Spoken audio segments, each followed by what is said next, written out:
Josh, it's good to see you again, and this project is awesome. I don't think Charleston County's ever had anything like this, have they? Your business has worked in this for a long time. Right. We've been here. I work for a company called Brockington & Associates. We're based in Mount Pleasant.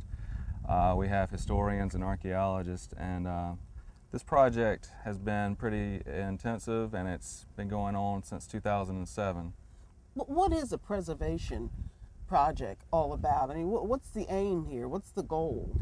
The aim is to find out what kind of historic resources may be present in a project area. In this case, the Palmetto Commerce Parkway they wanted to extend it, so we did a survey, archaeological survey, as well as an architectural survey ahead of that to determine if any archaeological sites or structures may be in the path of this proposed road. Now, this was asked by County Council. Yes, actually it's a Charleston County RoadWise project, and I believe the ultimate client would be Charleston County. Now, this has to do with history. Yes. In this area, rice land history. Right. And it's very prominent in this area. Yes. Now, I imagine it was very interesting to research. Yes. And to come up with some findings. And your findings were what? I mean, is this actually a rice plantation in this area? There were actually two plantations alongside what is now Palmetto Commerce Parkway.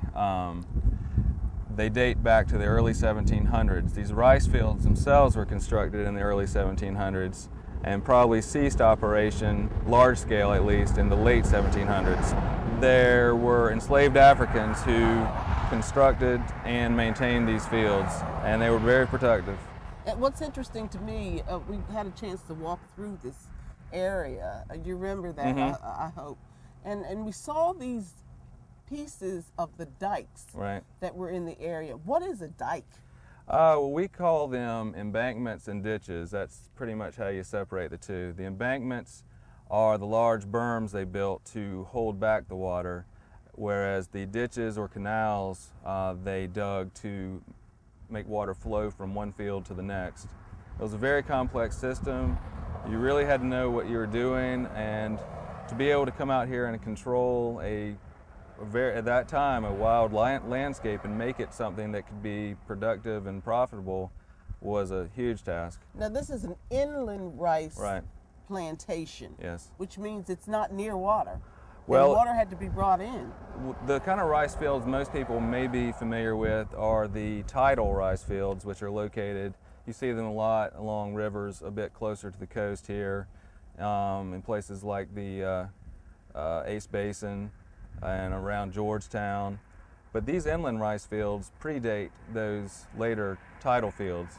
These fields were constructed to harness the power from small creeks and runoff from rain in low areas like this. If we were watching these enslaved people who came to this country with the rice, Mm-hmm. From Sierra Leone, western part of Africa, etc., if we were to see them actually working at this project, Mm-hmm. what would we see? What would we see them doing?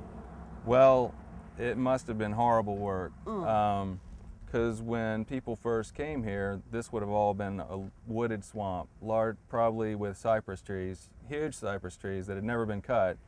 Who knows how old they would have been.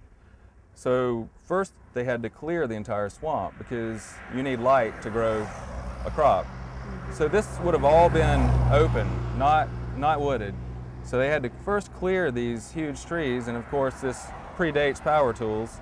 So they were out here, with crawl saws and who knows what else, trying to clear the forest. Then they had to pull the stumps. All that had to be done before they could actually construct the fields, and that involved an immense amount of labor and skill, because they then had to dig through this muck and very tough clay to form the embankments and dig out the ditches. And we should say that this looked nothing like where they came from. No. No. Sierra Leone, western part of Africa, would not have had this kind of difficulty to build fields and to get the water in so that the rice could be sustained, and none of that kind of thing would have occurred then. Yes. Now, there's an organization that's been involved, and the acronym is SHIPA, Would you tell us what that is and what they did? Right. We coordinated throughout this project with the SHPO, which is the State Historic Preservation Office. They are a part of the South Carolina Department of Archives and History, which is in Columbia. They oversee the cultural resources and history of the state, and they seek to promote it and preserve it. And your company worked with them Yes. in getting this placed where? Into some permanent record? Yes. What Brockington and Associates did when we did our survey and identified these rice fields, we identified them as an archaeological site. That means they were put on permanent state record, and we also recommended them eligible for the National Register of Historic Places, which gives them a level of protection.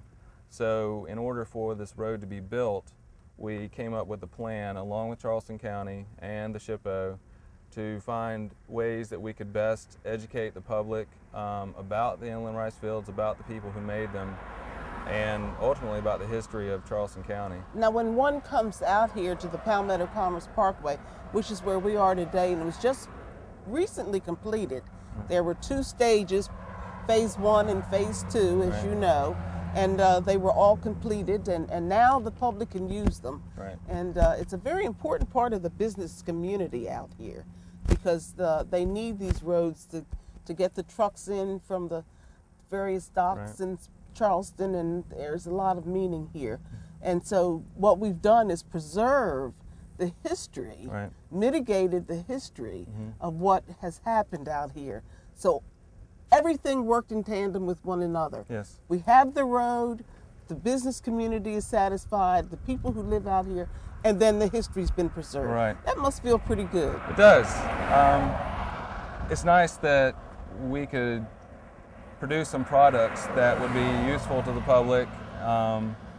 Otherwise, I'm sure a lot of people don't know that these sort of things exist, and it helps, I think, give people who live here a sense of place and history and the people who are here before them, because 300 years ago people made these fields and they're still here today. Now, we can't drive out and just park somewhere.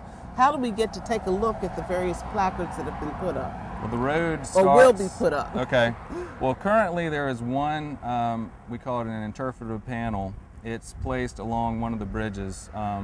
There's a multi-use pathway which runs alongside Palmetto Commerce Parkway, which people can ride bikes on, I believe, and also walk or run.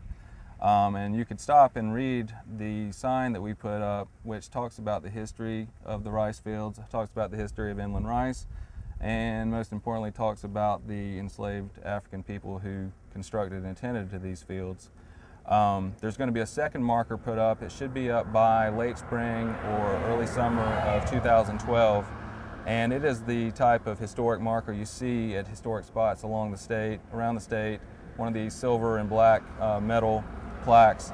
And it's going to talk more about the history of this area, and again, inland rice and the people who built and tended to the fields. Do you encourage the public to come out here and take a look at it? Certainly.